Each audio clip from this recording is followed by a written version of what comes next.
Hi, Sam Burke, Corporate Chef for Meat and Livestock Australia.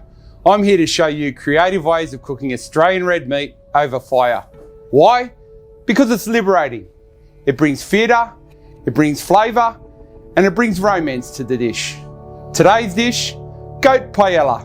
Paella is an age-old dish that's been around from the Spaniards centuries ago. We're going to create it today with some Australian goat. Today's cut, we've got an Australian goat shoulder.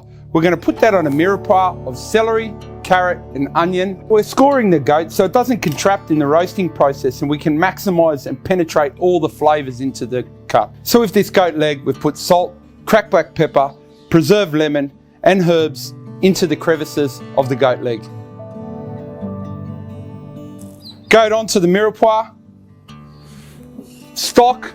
We want to get 2 to 3 centimetres at the bottom of the pan to provide a moisture while roasting. So baking paper, aluminium foil, into the oven, 160 degrees for about 3.5 to 4 hours. If you haven't got a wood-fired oven, a home oven is fine. At MLA, we're fortunate enough to have our own in-house butchers, corporate chefs and food stylists.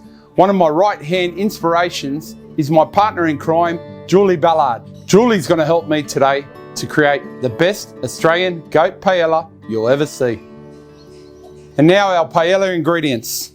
Onion, garlic, beef chorizo, carrot, capsicum, tomato, paella rice, herbs, peas and stock. So we've added our vegetables and we're sauteing them off, and then we've added the beef chorizo, and that'll give a nice strong flavour to our paella. The wonderful thing about a paella, it's so easy to portion up. It's so humble, it's got great flavours, and it's perfect for a beer garden or a family dish on the weekends. So we've slow roasted our goat for 3.5 to 4 hours at 160 degrees. We're going to pull that wonderful meat off the bone, and it's going to add a real strong flavour to our paella. Get out of town. The goat's ready.